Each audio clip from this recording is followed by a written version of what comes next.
Mereka nggak tahu itu pabrik apa, tapi yang jelas dari dalam sana terdengar suara mesin-mesin Wak lagi bekerja. Tapi anehnya Wak, dari jauh pabrik itu nampaknya gelap. Nah dia gelap macam nggak ada lampunya. Hai, wassalamualaikum warahmatullahi wabarakatuh. Terima kasih sudah klik video ini. Malam hari ini aku akan kembali lagi membawakan satu kisah horor Wawa part 218. Di video malam ini aku akan menceritakan kisah Wawa tentang ekspedisi tak kasat mata. Jadi ternyata nggak cuma kita manusia aja yang punya ekspedisi untuk ngirim dan juga nerima paket. Di alam gaibnya tanpa kita ketahui ternyata ada juga loh ekspedisi. Dari sini juga aku baru tahu kalau ternyata ada juga ekspedisi yang tugasnya mengirimkan barang ke daerah-daerah terpencil gitu, namanya ekspedisi perintis. Dikirimnya pakai pesawat nih. Nah, Wawa kita yang kisahnya akan aku ceritakan ini ternyata dia ini punya pengalaman horor yang berkaitan sama si ekspedisi perintis ini, Wak. Ketika dia mau ngirim barang ke pedalaman Papua, Wak, yang ada Wawa ini malah nyasar pula dia masuk ke ekspedisi dunia gaib. Kok bisa? Ini cerita lain daripada yang lain loh, Wak. Ya kan? Penasaran kan sama kisahnya kan? Jadi tanpa berlama-lama kita langsung masuk aja ke ceritanya. Check it out.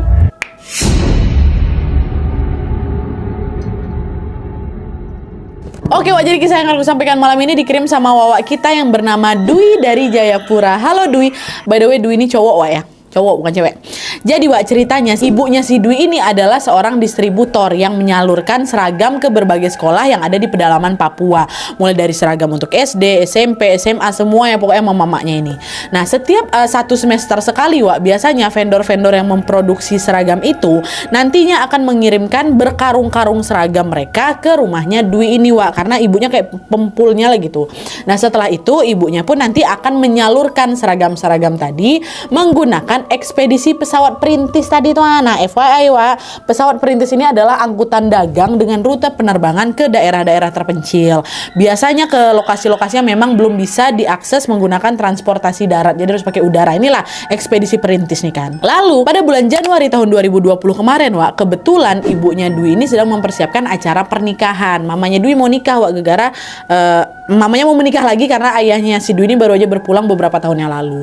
Dan karena acara akad nikahnya akan diadakan di rumah, maka rumahnya Dwi ini kan harus segera dibersihkan kan, dan semua seragam-seragam memang sudah ada di sana yang udah menumpuk di situ pun harus segera didistribusikan. Ibunya bilang lah, "Nak, Dwi, ibu masih sibuk nih nyiapin acara besok. Bisa ibu minta tolong kamu buat ngantar seragam-seragam ini ke bandara, ke ekspedisi perintis sekarang juga. Cari ekspedisi perintis yang biasanya ibu pakai ya," kata si ibu. Nah, mendengar perintah ibunya itu Dwi ini sempat ragu sebenarnya, Wak, karena kan hari itu bertepatan dengan hari Minggu, which is hari ibadahnya masyarakat Jayapura yang mayoritasnya Kristen. Dan biasanya juga di hari Minggu itu, Wak, seluruh operasional toko tuh pada tutup semua. Dwi nanya lah kan sama mamanya, emang hari Minggu gini ada ekspedisi perintis yang buka ya, Bu? Biasanya sih tutup, Nak, tapi coba aja lah dulu ke bandara, siapa tahu ada ekspedisi perintis lain yang tetap buka nih di hari Minggu, kata mamanya gitu kan. Nah lah tuh akhirnya Dwi pun mulailah mengangkut seragam-seragam itu menggunakan mobil. Tapi karena seragam yang diangkut itu lumayan banyak dan juga jarak dari rumah menuju ke bandara itu lumayan jauh, Wak, sekitar 15 km. Akhirnya Dwi ini memutuskan buat ngajak dua sahabatnya nih, namanya Thomas sama si Dian, biar bisa bantu-bantu dikit lah gitu kan. Dan sedikit informasi, Wak, Dian salah satu teman yang diajak ini adalah seorang indigo. Dia ini bisa melihat dan bahkan bisa berkomunikasi dengan hantu-hantu itu. Dan selain itu Dian ini juga punya sosok teman penjaga gitulah yang disebut si Irang. Ini penjaganya nggak nampak ya. Nah, lanjut lagi. Akhirnya ya udah tuh Dwi, Thomas sama Dian pun segeralah berangkat ke bandara bawa mobil tadi. Sesampainya di sana mereka pun langsung mengecek satu persatu ekspedisi perintis yang memang biasa digunakan sama ibunya Dwi. Tapi ternyata ya sesuai dengan dugaan Dwi tadi, Wak, pada saat itu semua ekspedisi perintis ini lagi tutup. Nah, terus kalau misalnya nggak ada ekspedisi yang buka, seragam-seragamnya mau dikirim pakai apa gitu kan. Nah, akhirnya di tengah-tengah kebingungan itu tanpa sengaja, Wak, mereka melihat ada seorang bapak-bapak nih yang sedang berdiri nggak jauh dari tempat mereka berdiri. Tanpa pikir panjang mereka pun langsung menghampiri si bapak-bapak itu dan berkata, "Pak, permisi Pak, maaf Pak, mau tanya, di sekitar sini ada ekspedisi perintis yang buka nggak Pak ya? Ini saya mau kirim barang nih Pak, soalnya penting kali," gitu. Mendengar pertanyaan itu tiba-tiba si bapak ini diangkat tangannya, Wak. Terus dia menunjuk ke arah jalan kecil yang memang nggak begitu jauh dari sana, dekat dari situ kan. Coba kalian masuk ke jalan kecil itu, lurus terus sampai nanti kalian ketemu gereja. Nah, dari gereja itu kalian belok kanan, nanti ada kok ekspedisi besar di sana, kata si bapak gitu. Nah, mendengar jawaban si bapak, refleks Dwi, Thomas sama Dian pun langsung lah nengok ke arah yang dimaksud tadi itu kan. Dan ketika mereka melihat jalan itu, Wak, mereka tuh ngerasa heran karena ternyata jalannya itu kecil kali. Bentuknya macam lorong yang hanya paling cuma mau dilintasi satu mobil aja lah gitu. Masa iya di ujung sana ada ekspedisi perintis? Bukannya ekspedisi perintis ini pasti butuh alat berat ya, atau bahkan forklift, Wak, untuk bisa ngangkut-ngangkut barang. Emang muat kalau angkut-angkut barang lewat jalan sekecil ini? Pikir mereka. Berbagai pertanyaan berkecamuk lah, Wak, dalam benak mereka kan. Tapi karena pada saat itu nggak ada pilihan lain, akhirnya udah mereka bertiga ini pun sepakat untuk mengikuti saran dari si bapak itu. Si Dwi bilang, ya udahlah kalau gitu kami mau ke sana dulu Pak ya. Terima kasih Pak infonya gitu. Dah, bapak itu cuman ngangguk pelan aja, Wak. Terus beranjak pergi nih bapaknya. Dah, tanpa membuang waktu lagi, Dwi, Thomas, Dian pun segeralah kembali ke mobil mereka untuk melanjutkan perjalanan ini. Dwi melajukan mobilnya memasuki jalan kecil itu, Wak. Semakin mereka masuk ke dalam, suasananya makin sepi. Kanan kirinya tuh cuma ada pohon-pohon lebat aja kayak gitu kan, Wak.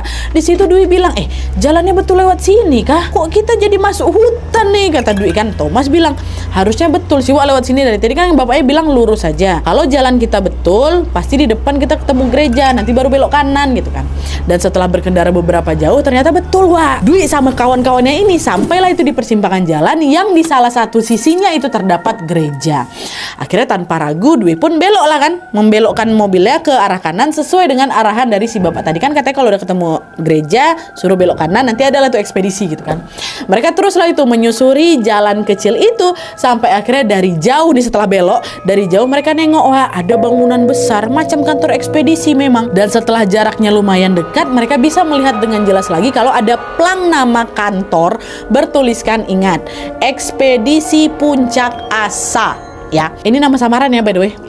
Dwi itu ada kasih tahu sama aku, tapi udah aku samarin aja. Tapi plang nama kantor tuh nampaknya usang kali, Wak. Begitu juga dengan gerbangnya. Gerbangnya tinggi kali tapi bekarat. Sekilas kantor itu memang terlihat tidak meyakinkan, Wak. Tapi karena pintu gerbangnya itu terbuka, alhasilnya udah mereka memutuskan untuk tetap masuk ke sana. Dwi bilang lagi, coba kita cek dalam aja lah dulu yuk. Dian, kau tunggu di mobil aja ya, biar aku sama Thomas yang turun gitu. Aku sama Thomas. Dwi sama Thomas yang turun. Dian yang indigo ini ya kan, dalam mobil. Dan by the way juga nih, Wak, sepanjang perjalanan tadi sebelum sampai ini ya, entah kenapa Dian ini lebih memilih sering diam gitu loh, Wak. Dia terus nunduk sambil main HP. Nah, Dwi sama Thomas waktu itu mikir kalau si Dian ini diam gara-gara dia lagi ngegame, lagi main HP gitu kan. Dah, pas mau turun pun dia masih sibuk main HP gitu. Makanya Dwi itu cuma ngajak si Thomas aja turun, biarlah Dian di mobil aja. Dah, Dian tetap di mobil, Thomas sama si Dwi beranjak lah ini pergi menuju ke kantor ekspedisi ini kan. Nah, karena gerbang kantor itu lumayan tinggi dan udah bekarat, Wak, Dwi sama si Thomas ini agak kesulitan waktu ngebuka itu. Mereka sama-sama ngedorong gerbang itu sekuat tenaga sampai akhirnya gerbang itu pun terbuka lebar. Dwi sama Thomas mulailah itu berjalan masuk ke dalam kan. Dan dari pertama kali mereka melangkahkan kaki ke sana, Wak, layout tempatnya tuh kurang lebih kayak gini. Di sisi kiri kantor ada mes karyawan gitu, 2 lantai. Gitu, ada pintu-pintu gitu, macam kamar-kamar lah. Nah, di ujung mes itu ada bangunan yang terpisah yang merupakan gedung utama dari kantor ekspedisi ini. Untuk menuju ke gedung itu, Wak, si Dwi sama si Thomas ini harus ngelewatin lahan kosong yang tepat berada di depan mes. Ya, jadi kurang lebih kayak gitulah. Ini mes, ada lahan kosong, gedung ekspedisinya agak jalan sedikit ke depan. Nah, disusuri lah sama mereka kan, set. Nah, waktu si Dwi sama Thomas berjalan melewati lahan kosong untuk menuju ke kantor utama tadi, Wak, tanpa sengaja mereka nengok ada seorang bapak-bapak lagi berdiri gitu di lantai mes, lantai 2. Tapi bapak-bapak tuh berdiri kayak lagi nyamping gitu, Wak, sambil ngerokok dengan pandangan mata yang kosong macam lagi ngelamun gitu lah. Karena udah nengok orang yang pertama, Dwi sama Thomas berteriak lah ke bapak itu, Pak, permisi Pak, kami mau kirim barang, kantor ekspedisinya buka Pak, kata si Dwi kan. Dikasih pertanyaan itu bapak tuh diam aja, Wak, dan tanpa mengubah posisinya sedikit pun tetap tegak gini ya, ngerokok gitu kan. Dwi Thomas manggil lagi, Pak, permisi Pak, maaf, kantor ekspedisinya buka nggak Pak ya, kata gitu. Lagi-lagi bapak itu hanya diam, Wak, sambil terus ngerokok lagi. Dwi pun bilang sama Thomas, bapak tuh dari tadi diam aja, dia nggak dengar suara kita apa ya? Kayaknya iya, Wak, bapak tuh lagi ngelamun tuh, kok tengok aja tatapannya macam kosong, kata si Thomas. Ya udahlah, baikan aja lah, kita langsung aja lah coba cek langsung ke kantornya gitu. Dwi sama si Thomas pun berjalan lagi lah menuju ke kantor, dibiarinnya lah bapak itu kan. Dan ketika jarak mereka semakin dekat dengan si gedung kantor itu, Wak, Dwi sama Thomas itu lagi-lagi dibuat bingung karena teras kantor tuh nampaknya berantakan kali, Wak, macam habis kebakaran. Ya, Di sana ada tuh banyak sampah-sampah kertas karton, beserak-beserak di situ, dan beberapa sisi temboknya juga ada yang macam hangus gitu loh. Dan selain itu, Dwi sama Thomas juga baru sadar kalau dari tadi mereka tuh nggak melihat ada satupun orang atau satupun motor atau mobil yang terparkir di sana. Ini karyawannya nggak ada yang bawa kendaraan kah di sini, kok sepi kali? Kan pun ada bapaknya kan, maka dipikir kok bapak tuh masuk ke sini pakai apa gitu. Satu-satunya orang yang mereka lihat memang cuma bapak-bapak tadi yang rokok di lantai 2 mes tuh lah, Wak. Selebihnya mereka nggak ketemu orang siapa-siapa lagi, nggak ada. Semua keanehan itu pun bikin Dwi sama si Thomas jadi ragu lah. Tapi ketika mereka memperhatikan bangunan kantor itu dengan lebih detail lagi, dari jendela kantor, Wak, mereka bisa lihat kalau ternyata situasi di dalam kantor tadi kan mereka masih di luar kan, masih agak-agak belum terlalu dekat lah gitu, masih di luar. Tapi kalau di situasi di dalam kantor itu terang, rapi, Wak, bertolak belakang kali lah sama suasana di teras yang berantakan macam habis kebakaran tadi. Dari jendela itu Dwi sama Thomas juga bisa melihat kalau di dalam kantor ada satu meja yang atasnya ada laptop, Wak. Laptopnya pun juga menyala. Layar laptop itu menampilkan halaman Excel. Nah, itu laptopnya nyala tuh, kata si Dwi kan. Berarti betul ini kantor nih ada orang harusnya. Pasti ada petugas yang berjaga di sini, kata si Dwi. Dwi sama Thomas pun mempercepatlah langkah mereka, dan sesampainya di teras kantor, mereka teriak. Mereka nggak langsung masuk di teras kantor beseraan tuh lah. Permisi, mau kirim barang, kata mereka gitu kan. Hening, Wak, nggak ada yang jawab dari dalam. Permisi, mau kirim barang, kata mereka lagi. Dikencangkan lagi suaranya. Suasananya masih tetap hening, Wak, nggak ada satupun yang ngejawab nih. Di situ Dwi sama Thomas nggak nyerah, Wak, tetap permisi gitu kan, manggil petugas yang ada dalam kantor tuh. Dan setelah sampai setengah jam, Wak, mereka berdiri di situ tuh, nunggu tuh. Anehnya tetap nggak ada satupun orang yang keluar dan menemui mereka gitu loh. Baik dari kantor ataupun dari sisi manapun nggak ada. Akhirnya karena nggak ada yang respon, Dwi bilang lah ke Thomas, ya ini kayaknya memang nggak ada orang lah ini. Kita balik aja lah yuk. Pun ini memang hari Minggu, mungkin memang tutup kantor ini. Ini mungkin bukan orang yang kerja di sini gitu kan. Udahlah balik aja, kasihan pula si dia nunggu di mobil sendirian. Iya ya, Wak, ya kayak memang nggak ada orang. Udahlah yuk balik aja, kata si Thomas. Udahlah. Si Dwi sama Thomas pun balik badan lah ini kan, mau beranjak pergi. Terus, Wak, barulah paling beberapa langkah, cuma kayak 3 langkah gitu. Dwi sama Thomas dibuat kaget, Wak, karena mereka dengar ada suara berisik dari arah belakang, tapi bukan suara orang, suara berisik lah gitu. Suara itu refleks bikin mereka nengok lagi lah ke belakang kan, dan disitulah pandangan mereka langsung tertuju ke sebuah jalan kecil, Wak, macam gang kecil yang tepat berada di samping kantor. Jadi di samping kantor itu ternyata ada jalan kecil. Nah, sumber suaranya tuh kayaknya dari situ gitu. Akhirnya dengan keheranan si Dwi bilang, loh ternyata ada jalan kecil ya di situ. Itu tuh jalan tuh ngarah kemana ya? Wak, iya ding, kalau dilihat-lihat kayaknya ngarah ke belakang kantor tuh. Suara-suara berisik itu juga kayaknya dari sana. Yuk kita cek aja sana, siapa tahu ada orang, kata si Thomas. Dengan berhati-hati Dwi sama Thomas mulailah itu, Wak, disusurinya lah jalan kecil yang ada di samping kantor tuh kan. Ternyata sesuai dugaan, jalan itu memang mengarah ke belakang kantor ekspedisi itu. Dan sesampainya mereka di sana, Dwi sama Thomas nengok, Wak, tepat di belakang bangunan kantor ini ada gedung pabrik besar kali. Mereka nggak tahu itu pabrik apa, tapi yang jelas dari dalam sana terdengar suara mesin-mesin, Wak, lagi bekerja. Itulah suara berisik, itu suara dari dalam itu. Tapi anehnya, Wak, dari jauh pabrik itu nampaknya gelap. Nah, dia gelap macam nggak ada lampunya, dan lagi-lagi kami sama sekali nggak nengok ada satu orang pun di sana. Kata Dwi kayak gitu kan. Keberadaan pabrik itu pun bikin si Dwi punya perasaan nggak enak, Wak. Tapi berbeda dari Dwi yang udah mulai ngerasa was-was nih, di sisi lain Thomas kawannya ini malah penasaran. Dia malah mulai berjalan duluan nih masuk ke dalam pabrik itu. Di situ refleks si Dwi langsung ditarik baju si Thomas.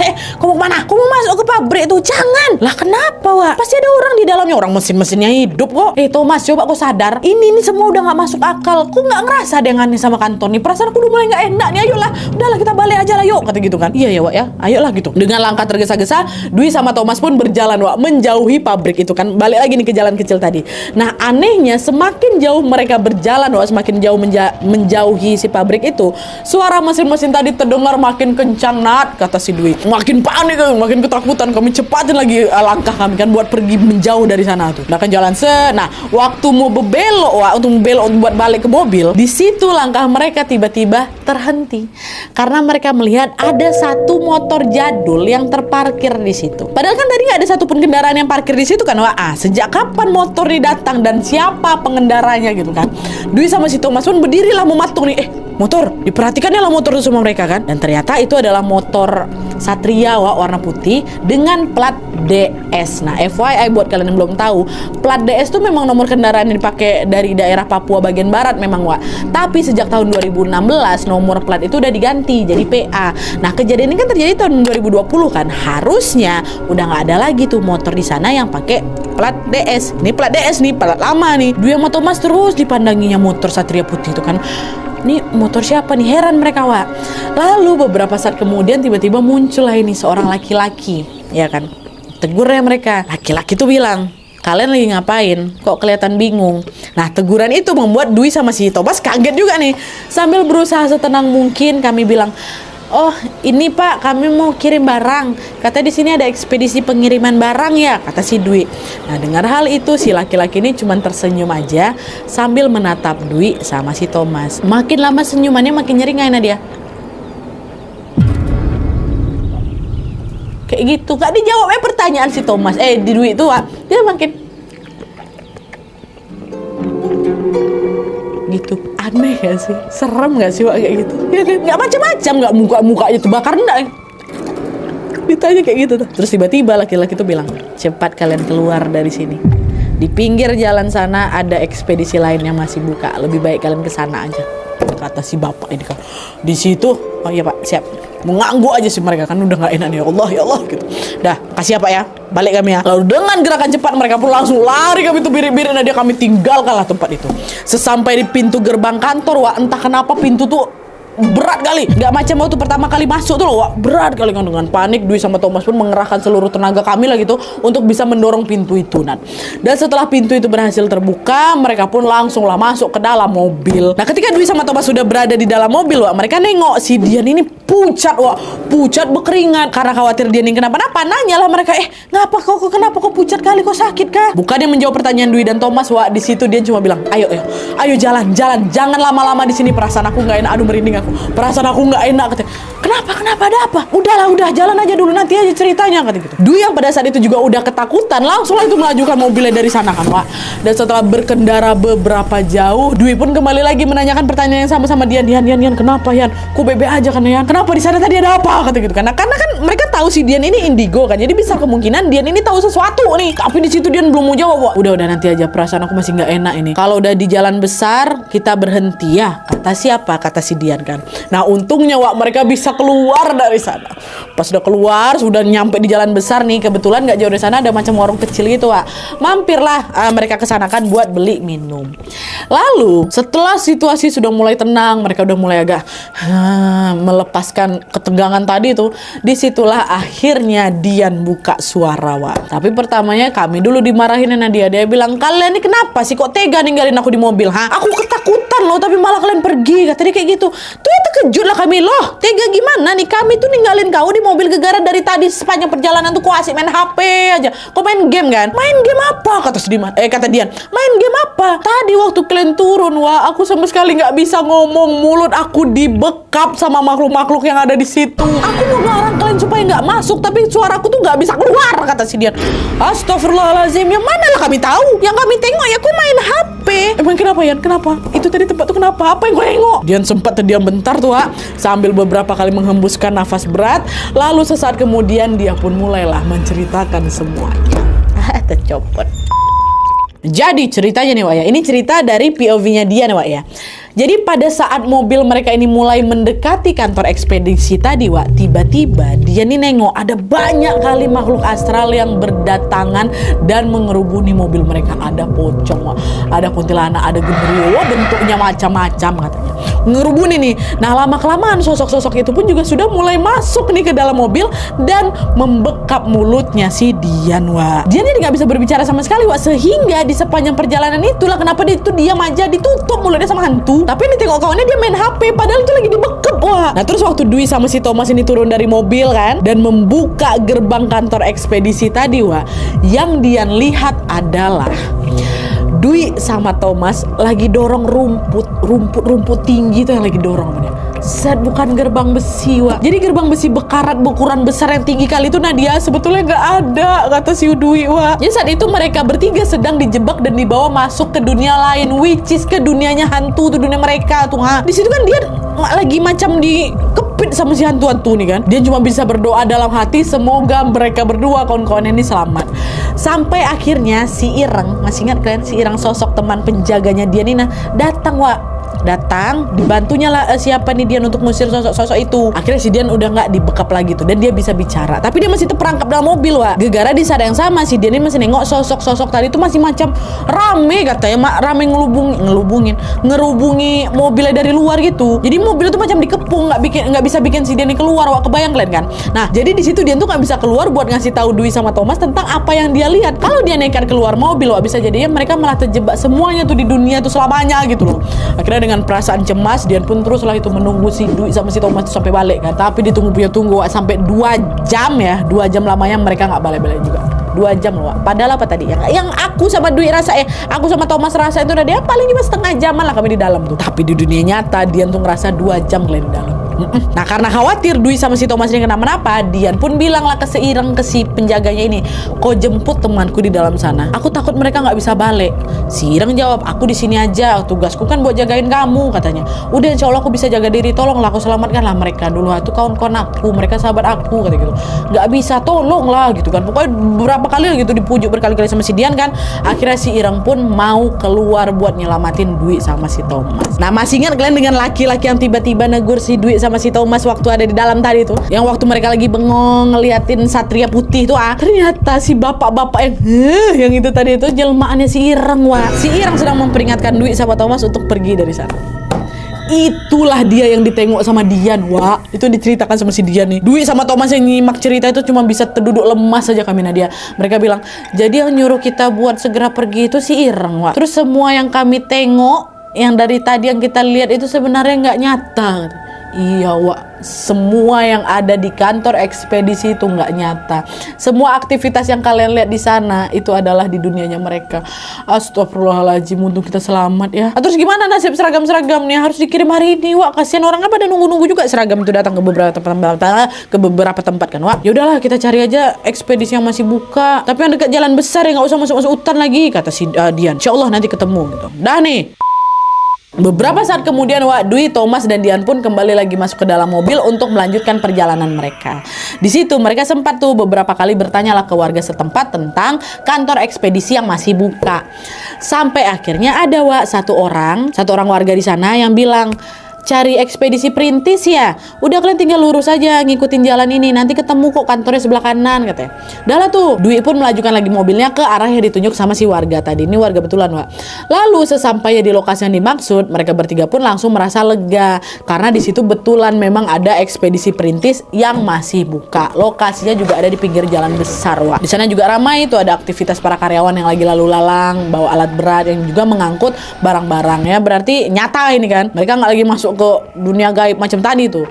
Nah, akhirnya tanpa ragu mereka bertiga pun mulailah berjalan masuk ke kantor bertiga nih, nggak cuma berdua aja. Tapi tepat ketika mereka sampai di depan kantor, Wak, di situ lagi-lagi langkah kami terhenti, Nat. Gara apa Nadi ketemu sini tuh? Enggak, karena di situ mereka melihat ada plang nama kantor bertuliskan Ekspedisi Puncak Asa. Ekspedisi, nama ekspedisinya sama persis seperti ekspedisi tak kasat mata yang mereka datangin. Ekspedisi Puncak Asa. Nengok plang itu mematung lah aku sama si Thomas, Nat. Bingung lah kami. Jangan-jangan ini betul nggak nih ya? Terus nggak lama kemudian ada nih seorang petugas yang datang negur mereka. Halo, ada yang bisa saya bantu? Dengan terbata-bata mereka jawab, Pak, ini kami mau ngirim barang. Oh, tentu bisa dong, kan kantor ekspedisi ini buka. Mari saya bantu, kata si bapak ini. Udah lah tuh, akhirnya seragam-seragam yang mereka bawa ini akhirnya bisa lah itu didistribusikan pada hari itu juga. Betulan ini ekspedisi itu. Sembari para petugas ekspedisi mempersiapkan pengiriman ini, disitulah Dwi, Thomas, Dian berceritalah tentang kejadian yang mereka alami tadi ke si karyawan ini. Mereka bilang, untung ekspedisi ini buka, Pak ya. Tadi kami udah muter-muter di sekitar bandara tuh, tapi ekspedisi pada tutup semua. Bahkan kami sampai datang ke ekspedisi yang ada dalam hutan tuh, Pak, tapi ternyata tutup juga, kata mereka. Itu basa-basi pertama tuh. Nah, mendengar cerita itu kaget si bapak ini. Hah? ekspedisi dalam hutan. Iya Pak, nama ekspedisinya juga sama-sama ekspedisi Puncak Asa kok Pak. Bangunannya besar Pak, tapi lokasinya agak masuk tuh ke jalan kecil dalam hutan kayak gitu. Dipancing nih Wak sama mereka. Nah mendengar hal itu tiba-tiba si bapak petugas tadi pun langsung membelalakkan kedua matanya. Hah? Bukannya di sana udah nggak ada ekspedisi ya? Setahu saya dulu tuh di hutan itu memang ada Pak kantor ekspedisi. Tapi 10 tahun yang lalu kantornya kebakaran. Parah kali memang kebakaran yang sampai menelan korban jiwa loh dek. Dan sejak saat itu ekspedisi itu ditutup permanen. Nah kalau sekarang satu-satunya ekspedisi Puncak Asa ya cuman kantor ini aja. Itu kata si bapak tuh. Oh dengar cerita itu kami bertiga melongo lah. Apa yang diceritakan sama bapak petugas itu seolah-olah kan mengkonfirmasikan bahwa memang betul tuh dalam kantor ekspedisi yang mereka datangi tadi itu ya udah memang ekspedisi gaib. Tapi di sini nih masih ada satu pertanyaan yang belum terjawab Wak. Kenapa nama ekspedisi gaib tadi itu sama persis dengan nama ekspedisi yang sedang mereka datangi ini, ya kan?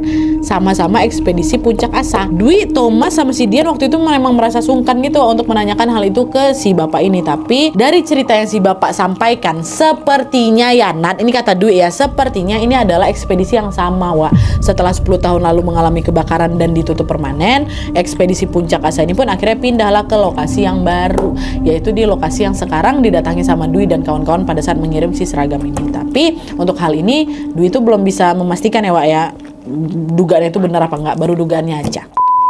Nah adalah tuh kan, setelah semua urusan di kantor ekspedisi itu selesai Wak, Dwi, Thomas, Dian bergegas lah balik ya kan. Belum selesai nih ceritanya nih. Nah pada saat mereka berjalan menuju mobil, waktu baru mau masuk mobil, lagi-lagi mereka menemukan sesuatu yang mengejutkan. Di mana tepat di samping mobil kami, nah, di samping mobilku, di situ mereka melihat dengan jelas ada motor jadul Satria putih dengan plat DS, terus ada nomornya. Plat yang satu berinding, plat yang sama persis dengan motor yang mereka tengok di ekspedisi gaib tadi terparkir di samping mobil aku, Nat. Sejak kapan motornya ada di sini? Ini motor yang kita tengok tadi kan Thomas, kata si Dwi kan. Iya betul, aku ingat kali platnya. Ini nih Wak. Nah kalau semua yang kita tengok tadi tuh gaib, berarti motornya nyata nih. Nah di tengah kebingungan itu si Thomas refleks ditempel kan kakinya ke knalpot motor tuh Pak. Di situ tuh si Thomas ini macam mau ngecek kalau knalpotnya panas berarti motor ini baru aja dipakai kan. Dan kemungkinan besar pengendaranya adalah manusia asli yang memang juga lagi berada di situ bersama mereka. Tapi kalau misalnya knalpotnya dingin nih, nah itu kami udah nggak tahu lagi dan mau komen apa gitu kan. Nah, terus udah nih setelah si Thomas betulan ditempel kan kaki itu ke knalpot motor kan Wak. Bisa kalian tebak apa yang dirasain? Dingin Wak, dingin kali bahkan seolah-olah yang nggak pernah digunakan sama sekali gitu loh. Nah kok bisa dan entah, nggak tahu aku, nggak tahu juga si Dwi Wak. Di situ rasanya aku sama Thomas ini pengen masuk lagi ke dalam kantor ekspedisi itu langsung nanya ke Karo, di siapa nih motor siapa nih, pengen nanya kayak gitu. Tanya lah Wak, coba aku tanya gitu kata si Dwi untuk mengkonfirmasi kan. Tapi belum sempat hal itu terrealisasikan langsung ditahan sama sama Diana. Udah kalian nggak usah lagi kepo-kepo soal hal-hal kayak gini. Ingat Wak, masih baik kita ini semua selamat, nggak usah cari-cari tahu lagi. Dah lah balik aja kita sekarang kata si Dian. Tapi betul juga Nat apa dikatain si Dian, kata si Dwi kan betul juga, nanti dibanding macam-macam pula kami. Apa kau mau tahu aja kau, kata si hantu tuh bagaimana. Akhirnya Dwi sama Thomas pun memendam rasa penasaran mereka dan memutuskan untuk pulang pada saat itu juga. Sampai hari ini mereka masih nggak tahu Wak, motor itu punya siapa. Dwi juga pernah tuh berniat ingin mengecek kembali ke lokasi ekspedisi gaib yang pernah mereka datangi itu Wak, tapi lagi dan lagi dia diingatkan lagi sama teman-teman ini untuk udah nggak usah kau cari tahu lebih lanjut lagi tentang hal ini. Kalau udah selamat ya udah nggak usah balik ke sana lagi kata mereka. Gitu. Jadi itu tadi Wak kisah tentang pengalaman Dwi dan teman-temannya saat masuk ekspedisi gaib atau ekspedisi tak kasat mata. Aku pengen tahu nih menurut kalian aja, kita berandai-andai aja Wak, motor Satria putih itu milik siapa? Terus ini loh, masih ingat kalian bapak-bapak yang pertama kali ngarahin mereka masuk ke ekspedisi gaib tuh? Itu tuh manusia apa bukan ya? Dwi juga nggak tahu nggak tahu tuh kamennya dia. Tapi yang tiga-tiganya nengok. Terus sama bapak-bapak yang ngerokok di lantai 2 mes karyawan tuh. Mungkin dia salah satu korban yang meninggal di kantor kebakaran mungkin ya.